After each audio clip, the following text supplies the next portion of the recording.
But to build an institution, it's just hard, and you have to build it for hundreds of years. You cannot build it in 2 years, right? So I think that's why very few people try it. I don't think anyone as their first business would build an institution. Generally, like in class, people work hard, right, to get the grades.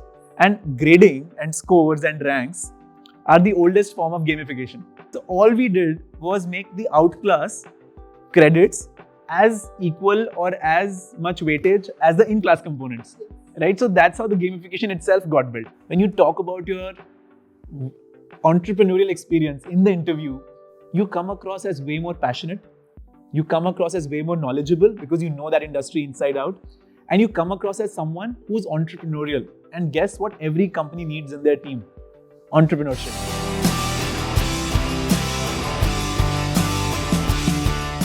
I always said that Startup Stories with Sanjana is all about entrepreneurs, investors, and other key players of startup ecosystem.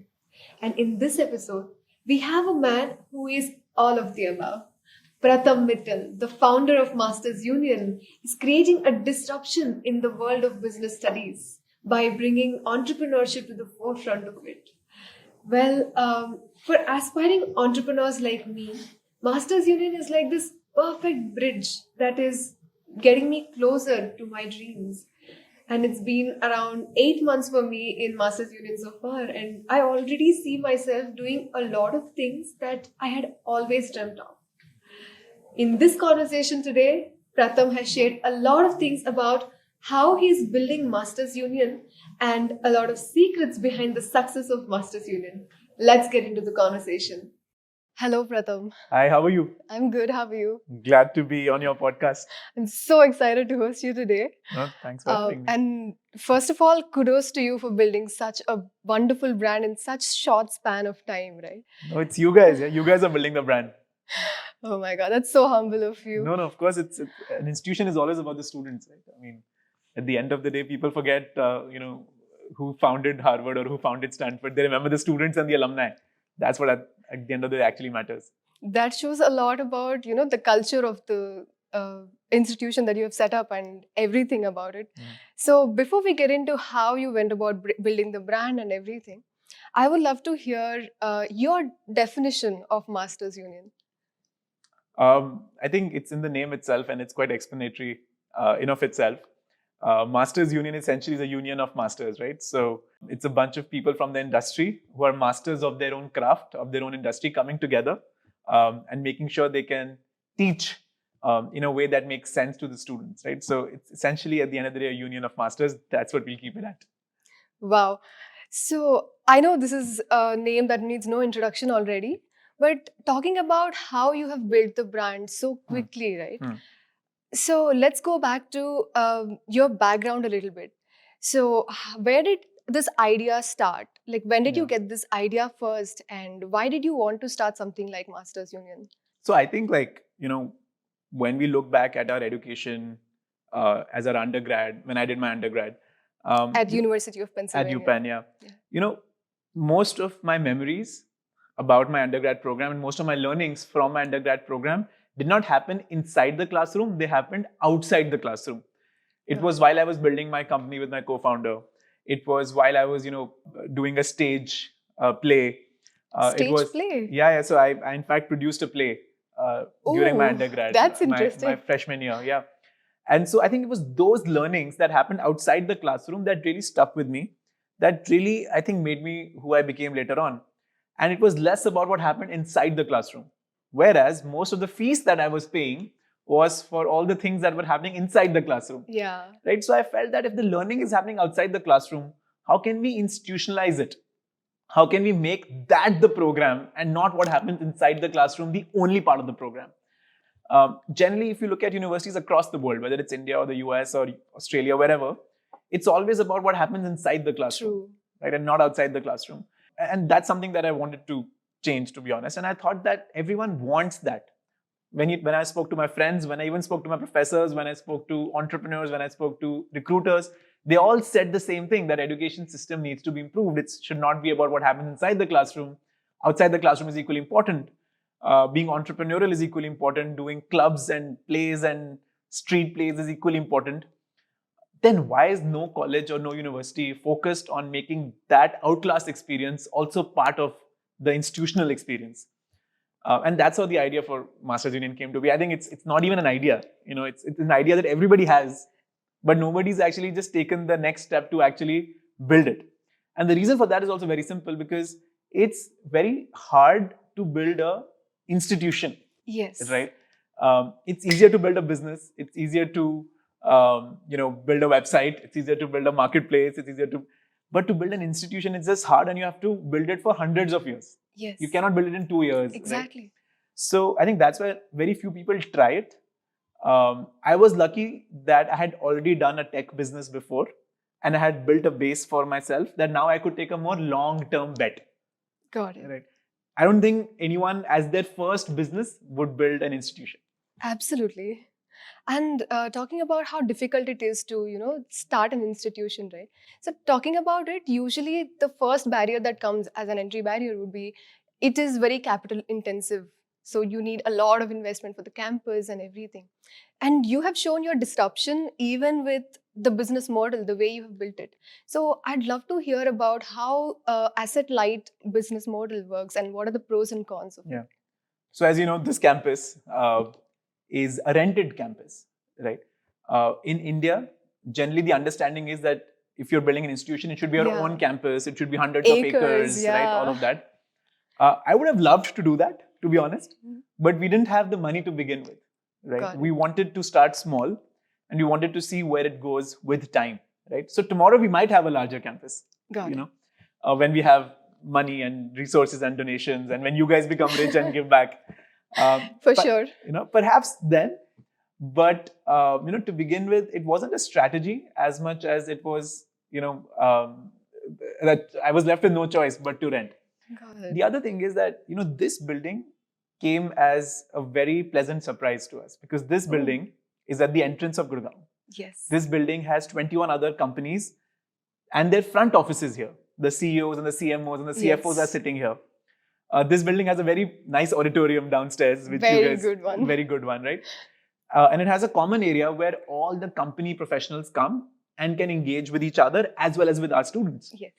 So when these 4 things got combined, I was like, hey, this is a great building, right? So in fact, when we got to know about this building, we signed the lease that same evening, the day we got to know about it. Because this is something we cannot miss.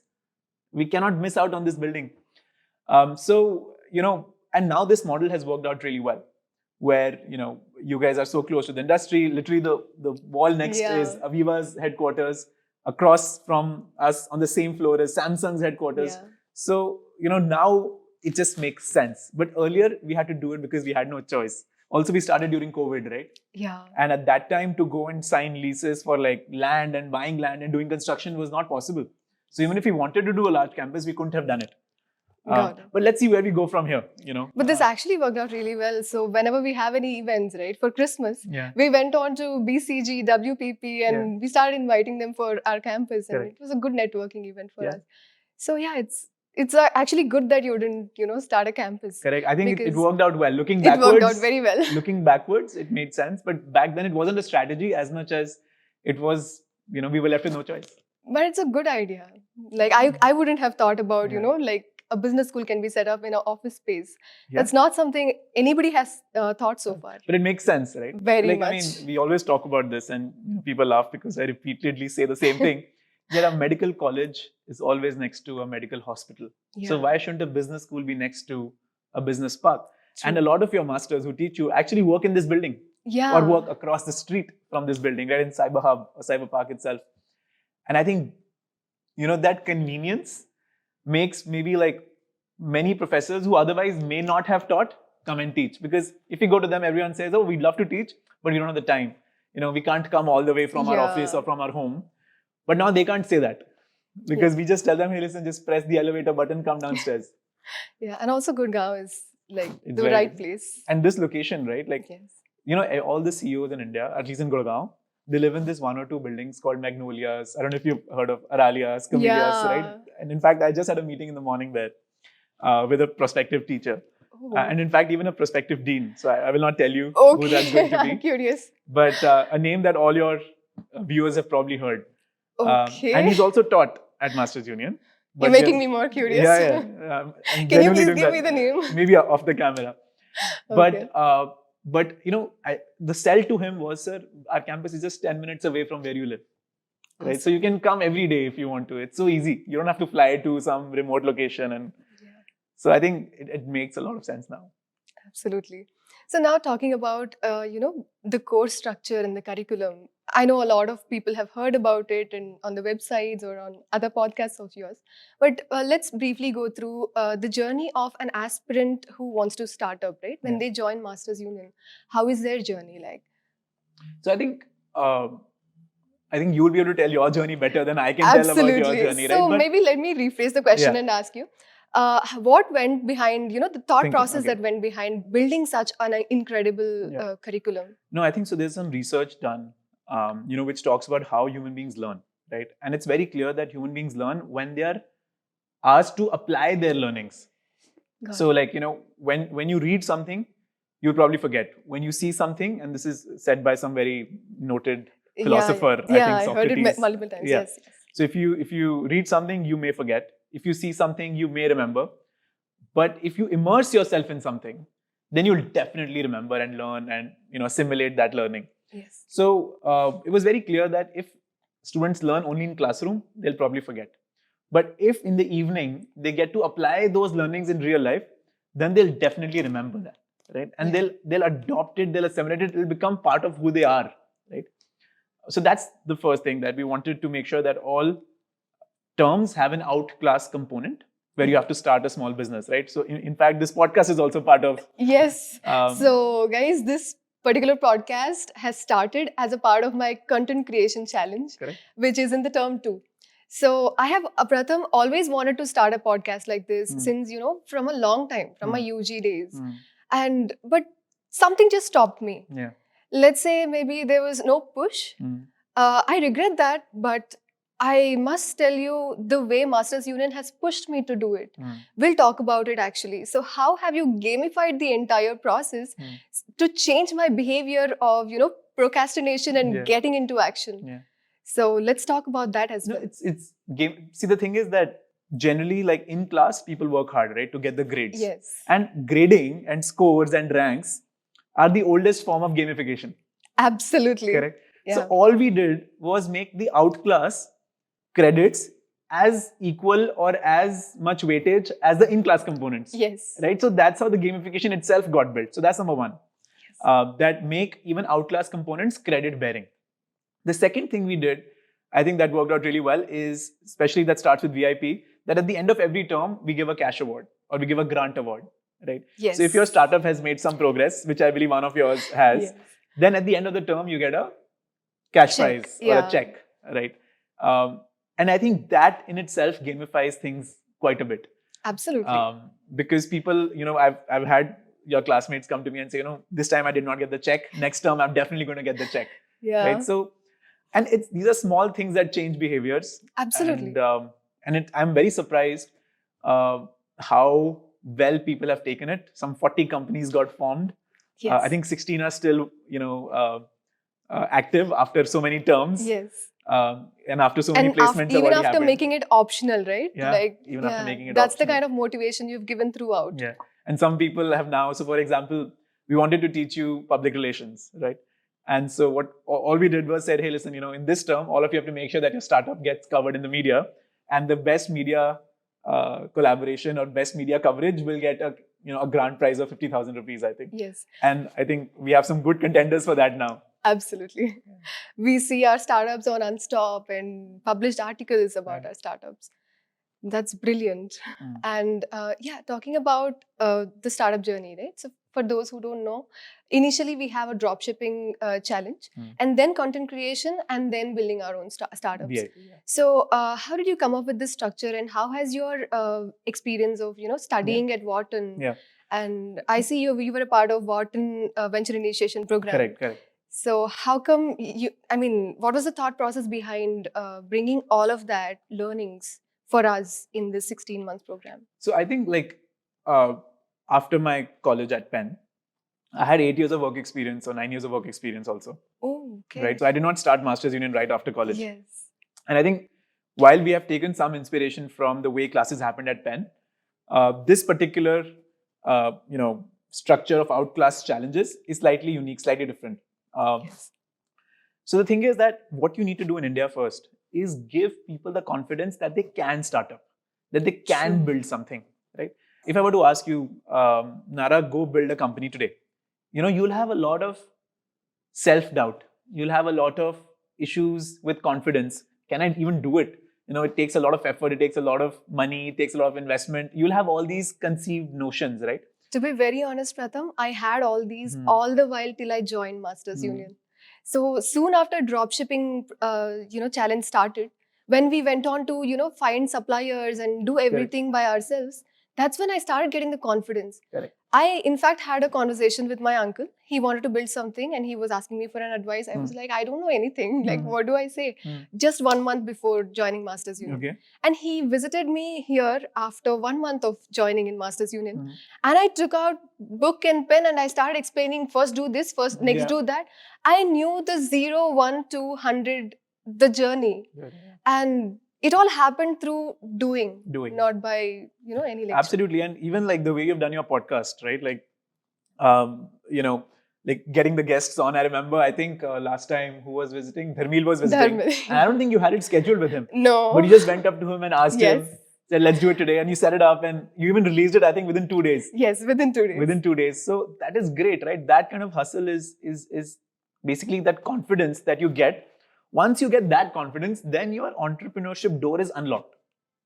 Right? So that's when the first 2 terms, we give you very easy projects. Yeah. Dropshipping is not the hardest thing in the world, right? What you're doing with Sapna Sach is much harder. True. Right? So first, you take baby steps. Start with dropshipping, right? Make some money. Have some money flow through the system and see in your bank account. You get that confidence, okay, I can do it. Then you have to do this creator challenge. That creator challenge, you realize you can put yourself out there, which you had never done before. You get more confidence.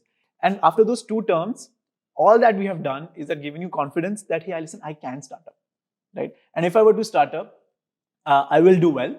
And whatever doubts I have, whatever issues I don't know about, I'll figure them out on the go, right? And that's when VIP kicks in term 3. Yes. And that's when you start. So we have seen some very bold VIP companies get started, which otherwise probably the founders did not have the confidence to start, right?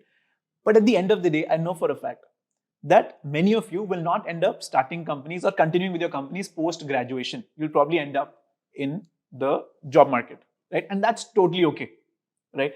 But at the end of the day, what happens is that when you're interviewing, when you talk about your entrepreneurial experience in the interview, you come across as way more passionate. You come across as way more knowledgeable because you know that industry inside out. And you come across as someone who's entrepreneurial. And guess what every company needs in their team? Entrepreneurship, right? Awesome. So what this entire entrepreneurial experience does, it actually prepares you better for the job than any class ever can. Amazing. This actually breaks the myth that we usually have, right? We think that recruiters would have a negative perception about people starting up. This is actually a myth I myself had once upon a time, Recruiters might think this person might go back to starting up again. So this person might not be committed to the company. Know that the average lifetime of an employee today is, let's say, 3 to 5 years or even lesser, right? So irrespective whether the person is entrepreneurial or not entrepreneurial, the life is going to be the same. True. Right?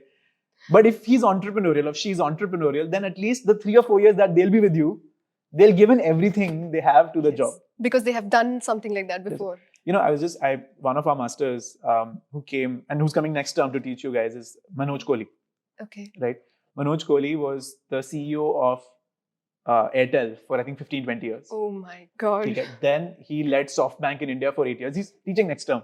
It's in your calendar. I'm waiting for it. Yeah. I have to check and my calendar. he in fact came during your orientation as well. So he says something, he says, listen, I was a CEO of Airtel. The founder was somebody else. Yeah. Right? But are you telling me that I was not entrepreneurial? Wow. Think about it, right? He was very entrepreneurial. He changed the face of Airtel. He changed the face of SoftBank in India. And that required an entrepreneurial CEO. Right? And he started off his career as a management trainee at DCM, the sugar company. Oh. Right? And so he's like, I was entrepreneurial then I was entrepreneurial later, and then now he's left SoftBank. He's like, I'm going to be entrepreneurial for the rest of my life as well. So entrepreneurship is not about starting companies. Entrepreneurship is about a mindset where you have a problem-solving approach to life, Wow. where you have this extra energy that perhaps others don't have towards solving a problem.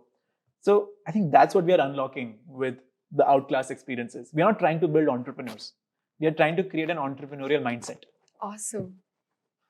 And also, in the orientation, the advice that you gave us, right? Practice 20 seconds of blind courage.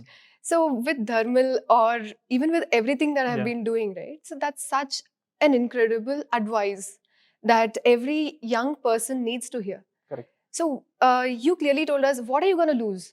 Yeah. Just practice 20 seconds of blind courage. Yeah. And I think that's the kind of context you have set for us, and you've, asked us to hustle. Yeah. So that's brilliant. Yeah, and it's like it's very addictive. Once you see some success Yes. with your 20 seconds of insane courage, you want to do it again and again and again. Yes. Because you see the value you get. Absolutely. So very nicely you have incorporated the risk and reward system throughout, and with the deadlines and everything, it's so systematic. And talking about deadlines and the whole curriculum, talking about the startup journey of every entrepreneur over here, right? So you have, I think you followed Sequoia Surge's model of building. So you've actually given us the best resources out there and the best way of doing things. So before this, I would like to understand what resources did you follow and what all did you use? Because you did not have something like Masters Union. I'm fortunate I have. So how have you equipped yourself with all the resources and skills that it took for you to build Masters Union? No, I don't think I have all the skills, right? But the one skill I think that all entrepreneurs should have, or all founders at least should have, is to hire the right people for the right roles, right? So what you guys study in academics or even Outclass Challenge is not done by me, it's done by Nandini and her team. Yes. Right? Whatever happens in placements is driven by Mehak and her team, right? Whatever happens with student experience happens through Shikha and her team, right? True. So I think my job was to find them, to empower them, and to keep them motivated to do their job. Awesome. I don't have the skills myself at all. Like, for example, I'm really bad myself at finance, right? So I have a team that knows finance much better than I do, right? And I just empower them. Or I think I'm really bad with, this very specific skill, which is curriculum development. Okay. I don't do any of that, right? I just help Nandini do her job the best that she can. Wow. Right? So, as a founder, if that's your question, just your one skill that you should have is hiring. And the rest, just let them do their jobs properly. I actually have this question in rapid fire, but I think I got your answer here already. Awesome. And see, Pratham, the curriculum and the whole thing is so amazing. And you've come up with such innovative design and everything, right? But for any startup, to get the first few users, it's always hard. I know people were so excited to come and join, but the first cohort students were working professionals themselves. So how hard was it to gain their trust initially? We only needed 60 people in the first year. We didn't need 180 like your class is 180. So those 60 were hard. Maybe we had to, talk to 4,000, 5,000 people. Okay. But, if you put enough effort, you'll get a conversion rate of 1%. Right? So for every 100 people we spoke to, one converted. Right? So maybe we spoke to 5,000 people and 60 converted. That's a conversion rate of 1.1%. That's okay. Right? So in the first year, you have to work harder. You will have to see maybe 99 rejections to get one acceptance, but that's okay. So I think that's what happened in the first year. And in the second year, we had some data to showcase that, this is working. But still, by that time, you did not have the placement report. We did not have the placement report, but still, we had the internship report. Oh. We had the first year students at least saying good things about their experience. Yeah. Right. So maybe in the second year, we spoke with, let's say, 100 people and 10 said okay. Oh, okay. Right? That was a good progress. That was a good progress. But in the third year, in your cohort, in your case, the placement report was out. My God. You were all over the internet. Somehow because, placements is what matters at the end of the day for the Indian mindset. Indian mindset, yes. So we released the placement report. We didn't think that it would do so well. And after that, we didn't do any campaign. We didn't do any You didn't have to. marketing. Yeah, we didn't have to because that placement report itself went quite viral. And after that, we had hundreds of people applying for one spot. Yes. Right? So that Wow. that dynamic It shifted feels in so our favor. good to see that, right? Correct. It felt really good. And this year, that number has gone even, one extra zero. Absolutely. I can see on my inbox. Yeah. So you Every probably- single day I get, oh my God, so many so messages. many messages from your, I'm sure from your undergrad friends or your... Not just that, Okay, random people. Wow. People see ZS associates in common or even without any commonality, right? They just search for Masters Union and they apply. They yeah, message. they message on LinkedIn. Correct. Cold You can message. imagine my LinkedIn also. It's crazy. But that's what matters, yeah. I mean, the first few years are always going to be hard. And you will get 1% conversion, which is great. It's still not that bad. Yeah, 1% is still good. So if you think about it, right? 6,000 people we had to speak to. 6,000 people times, let's say 20 minutes per call, right? That's what? 12,000 minutes? No, 1,20,000 minutes. Yeah. Right? So we had a 10-20% team. If you divide, in terms of hours, it's probably like 4 months of like a 10% team calling every day. That's a good not too deal. bad. That's That's fine. not too bad to build something of this value. Definitely. Yeah. So did you go picking the students and So we figured out who are the good people who are looking to do their MBA. oh, Right? And through how can companies? No, so we went through the GMAT database. Okay. We went through the CAT database. We went through, those GMAT and CAT training institutes. We went through, we said, okay, these are the 10 companies like PwC, ZS, etc. And who are the people here who we want to target? So we messaged them on LinkedIn or we got their phone number and we called them up. And then some people applied themselves also. So it was, I think, basically us indexing who could be our prospective student and then targeting them. Wow. So that's how it works. I mean, generally in the beginning, that's how any business gets started. If you are starting Sapna Search, right, you'll be like, okay, who are the 500 customers I can get? Yes. Let me just message them. Let's see what they say. True. Yeah, it's not that hard. I mean, it's not that hard to figure out. It's hard to execute, Yeah. but it's not that hard to figure out. It's obviously what you do, But- right? If you're building these chairs, right, you would just go around asking 100 people, right, who will you buy this chair? Yes. Just do that. But I really like the way you went about targeting the right individual. Yeah. But that's also like, it's not rocket science if you think about it, right? Like, I mean, if you're starting an MBA institute, you would go asking prospective MBA students, Yeah. would you join, right? So like, that's all we did. Makes no sense. rocket science. Makes sense, absolutely. So the first cohort, within the first placement report itself, it was such a record-breaking one. Yeah. You've surpassed IIM Ahmedabad, which was, there as the Yeah. topmost college for decades now. So was it planned or how did that happen? No, it wasn't planned at all. To be honest, our average in our mind, the target that we had was like, let's get to like 15-20 lakhs in the first year and then dheere dheere we'll increase, right? Okay. But what happened was the first 5 offers that our students got were all in the vicinity of 24-25 lakhs. Okay. And we are like, hey, this is interesting, Because that was average IIM Ahmedabad that year. No, the average previous Ahmedabad year. that year was 28-29. Okay. But we were getting 24-25 without putting a lot of effort. Hmm. So then we said, hey, listen, let's just put some effort, right? Let's just build a team. Let's do some outreach. And let's ask people whether they'd look to recruit our students. And so we went company to company. Again, we made a list of companies. Same process. Same process. Targeting right. Yeah. So we made a list of 100 companies who currently recruit at IIMs, right? And we went to them. First, we went to the CHRO, and then to the CEO, and then we went to the talent guy, the talent girl. And we asked them, hey, listen, we have these students. Would you like to recruit them? And they said, okay, sure, we can have a look. No one says no. They said, can we like... Even they need right resources. Even they need right resources. But the thing is that the other colleges make it very hard for recruiters to come and recruit. You have to go at one day only, specifically, day 0, day 1. You have to pay per student, you know that? Companies have to pay Companies have to pay the college when they recruit students.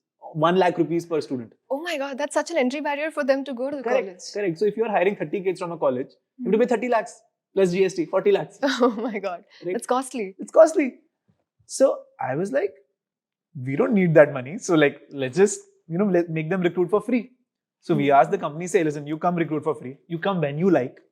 When you come, we'll treat you nicely. We won't make you wait in the sun. and we'll give you great students, and we'll give you all the CVs in a specific format. We'll do the shortlisting for you if you want to, if you want us to. So we basically made it a very easy process for recruiters. And that's how we were able to keep pushing our average from 24 to 25, 26, 27. And then the last 5 students were left. Okay. And we're like, hey, listen, if these 5 students go at an average of 30, then you would have beaten IIM Ahmedabad. And we're like, okay, so let's work towards that. So we picked up those 5 students.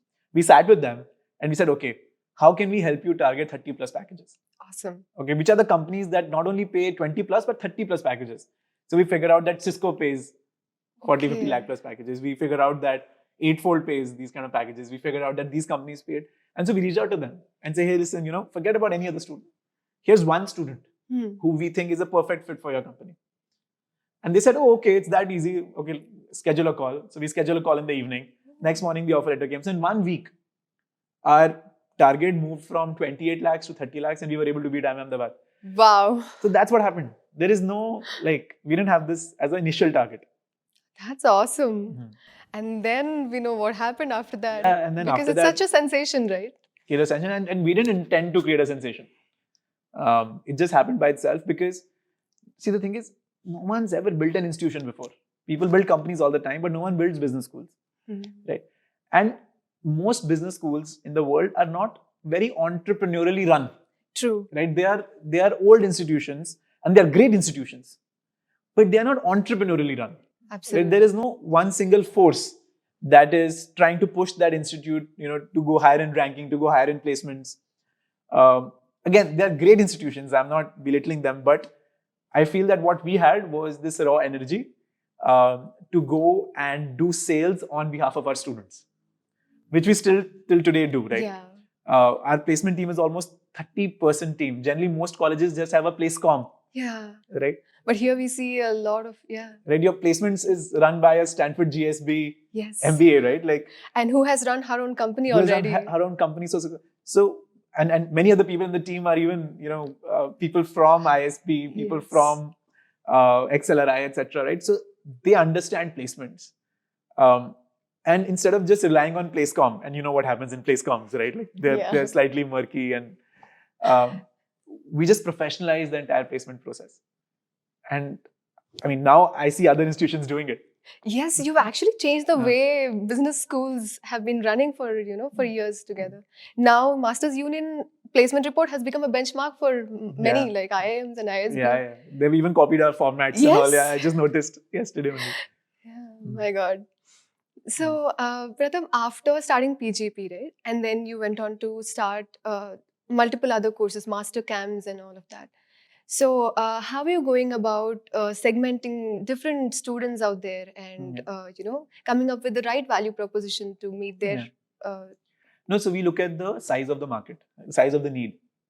Now, let's talk about the master camps. In master camps, we started this program called the Applied Finance Program. Yes. Where, with KPMG, right? With KPMG. So KPMG professors come and teach, right? KPMG professionals come and teach.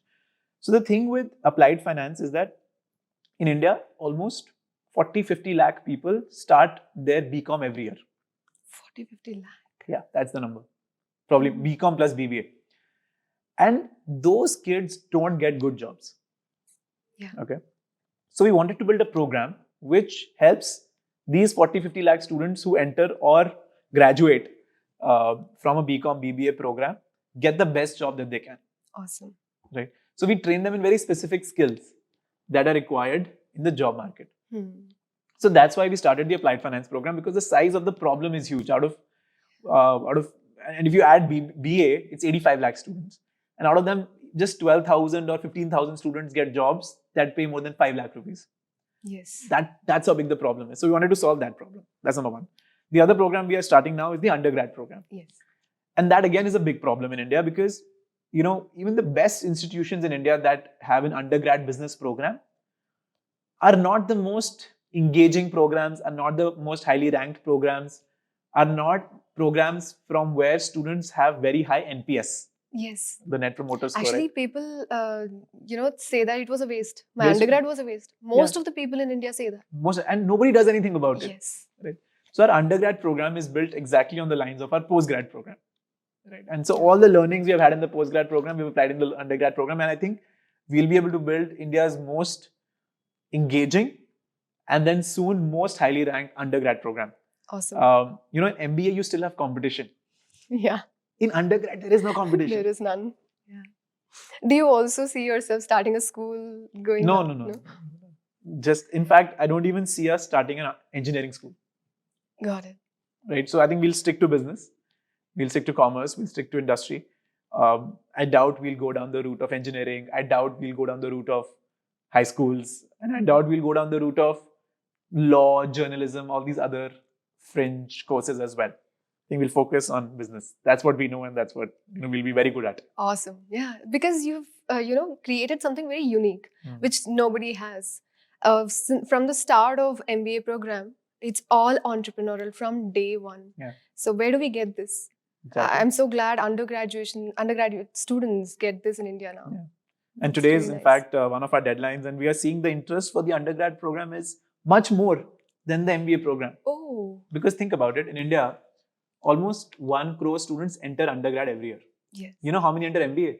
2 lakhs. 2 lakhs? Yeah. People who take the CAT, those people who take all the regional exams, not more than 2 lakhs. Oh my God. Right? So the MBA market is just 2% of the undergrad market. Wow. So the undergrad, the number of applications, the kind of applications, and I have to say this, that they're in fact even better than the MBA applications, the undergrad applications. I feel jealous now. No offense to you. But it's very interesting, the kind of students are coming in undergrad. Very high energy, very entrepreneurial. They put a lot more effort in their videos than the postgrad students do. Very creative. Very creative. The other thing in undergrad is that the parents are involved much more. Yeah. So parents put in a lot of effort as well. So in fact, I don't know if you saw yesterday, there were scores of parents coming into the campus, seeing the campus. Okay. Yeah, those are all parents yesterday. There was campus visit. Yes. Yeah, campus visits are going on. Yeah. Wonderful. So yeah, let's switch gears and let's get into rapid fire now. Sure. Oh, wow. Okay. Done. Describe Pratham Mittal in 3 words. Curious. Insomniac. Really? Yeah. And high energy. Wow, such opposites, right? Brilliant. What's your nickname at home? I don't have one. I think everybody calls me Pratham. Oh. Yeah, that's interesting. I've never thought of it. Yeah. Even my parents call me with my first name. Your favorite pastime activity? I play the guitar. Oh. Mm-hmm. We should see you perform at the Cultural Fest. Yeah, when is that happening? Mostly March 8th and 18th and 19th. Yeah, done, absolutely. If not Masters Union, what would you be doing now? I'd be a professional swimmer. Wow. Yeah, I love to swim. Multi-talented. We've heard about one skill, but let's hear top 3 must-have skills for an entrepreneur, according to you. Structured thinking. Which basically means, can you break down a problem in a structured way? Like deep sense of obsession, that you have to be obsessed about that problem. I don't think you have to be passionate about the problem. You have to be obsessed about the problem. That you don't think anything else, just think that. And third is like focus. Can you say no to like 100 other distractions and only just work on this one thing that you're doing? Wow. Which is obsession. I guess. Yeah, I guess. But that gives you enough emphasis on it. It's fine. Correct. So, biggest mistake of your life so far? I think I discovered guitar and music when I was 30 years old. Okay. Had I discovered that, let's say when I was 15 or 18, I feel like my 20s, I would have been a lot more happier. Like music and guitar and, gives me so much happiness that I feel like I lost out on that, not having discovered it sooner in my life. I feel you 100% on that. Do you play as well?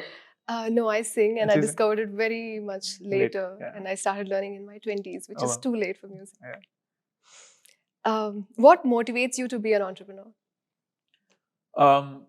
So I used to run a company where I was building a software product and selling to customers who I never meet in person, right?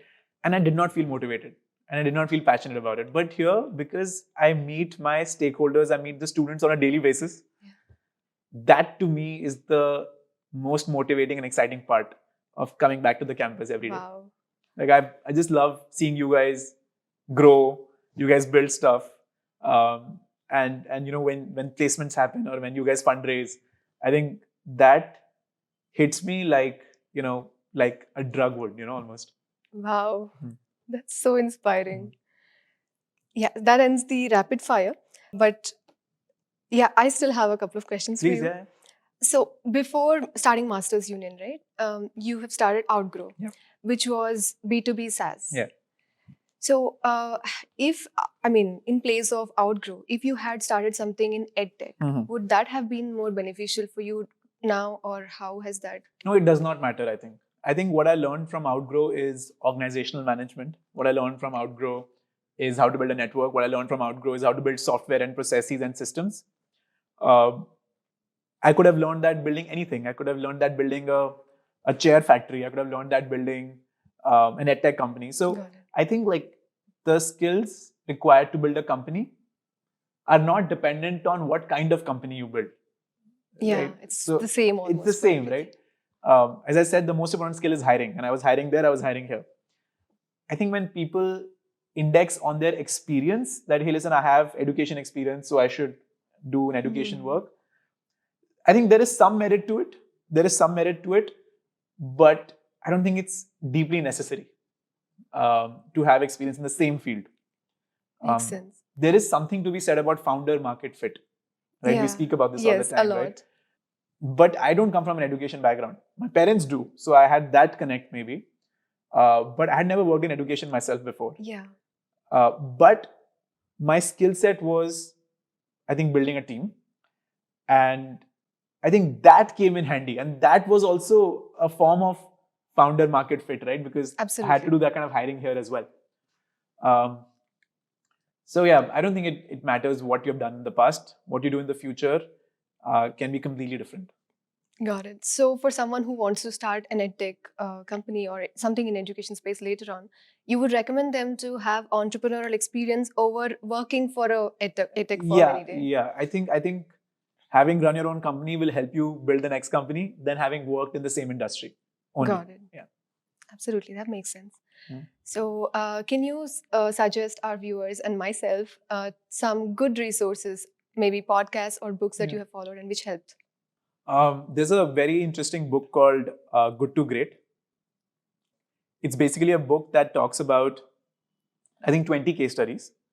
Okay. And it talks about two companies in pairs, right? So it'll talk about a company that did really well and a company in the same industry that did not do very well. And it'll compare what made the successful company do well and what made the unsuccessful company not do well. I'm going to read this immediately. Yeah, it's called Good to Great. It's a great book that I recommend everybody. You understand business inside out, especially at a large scale from a big picture standpoint. What else? I think like YouTube, if you just start watching like this podcast, for example, and you are clearly watching this podcast, YouTube is intelligent enough to then suggest you other content like this. True. Right? And so just follow the YouTube algorithm, and I think you'll automatically. But if you watch trash, YouTube will start suggesting you trash. So I think trust the YouTube algorithm a little bit, right, to suggest after this podcast what next to watch. Mostly my other video would be suggested, so I'm happy. Yeah, there you go. Absolutely. So I saw your other podcast with Dharmil. I think people should definitely watch that. At least students should definitely watch that. Yeah, there he also spoke about his journey of Masters Union and how everything has helped him out, right? Yeah, that was really a good one. And it was a good learning experience for myself too. Yeah, awesome. And Pratham, since you've been talking a lot about hiring, right? Can you give us some tips on how to hire the right team and how do you go about hiring? Yeah, it depends, at what stage your company is. If you're just starting up, then you need 2 or 3 people who deeply believe in the company and the vision as much as you do. And who are ready to leave very comfortable jobs, because you want good people and good people will probably have very comfortable jobs, to leave their company and come join you, right? So And that's the hardest part. Yes. So I think you should reach out to your like close friends from your childhood times Who trust us. who trust you, or maybe like your siblings or your wife or your spouses or whatever.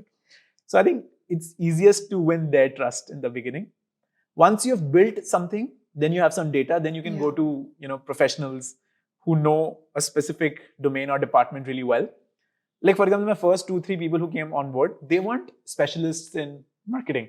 They were generalists. They were people who just cared about the problem, and not people who were marketing specialists or admission specialists or placement specialists. Those came in much later. So in the beginning, just hire people who think you vibe with, who will work as hard as you will. And in the second stage of the company, then you can start looking at professionals. But throughout this company journey, one thing you need to do is you need to keep meeting new people. Only then will you find them, right? True. So go to all the meetups. I used to go to every meetup possible. I used to go to all these events where, the Startup Summit and the eSell Summit and all of these. I would go there. I would, once I would get somebody's card, I would message them on LinkedIn, keep in touch with them. So a lot of the people who I ended up working with later on are people who I had met through these networking events. So I think keep your eyes open at these networking events. I think that's where you'll find your co-founders, your first few team members. Talking about co-founders, you are a solo founder here at Masters Union. So what are the pros and cons of, for being a solo founder? While on paper I might be the solo founder, there are 4 or 5 people who were there with Masters Union on day 0. Okay. Right, and they are my co-founders. Right, they are early team members. They're essentially my partners. They're essentially my co-founders, and I think the entire team and the entire student body also believes them to be co-founders. So absolutely, we own the brand as much as everybody else. So I don't think I had the solo founder problem, because I had some early team members who were there with us from day 0, who came in from my previous company. Okay. So those 4 or 5 people, you know them. Yeah. I think they are equally co-founders. So I don't believe that I was the single co-founder. Awesome. So now let's talk about applicants, right? Okay. So who do you think should apply to Masters Union, and what do you look for in an applicant while, selecting? I think 2 or 3 things. First is that, have you put effort in the application? See, the thing is that now a lot of people are applying. A lot of people. So we want to make sure that people who apply truly believe in Masters Union, right? And they truly will do justice to the idea of Masters Union.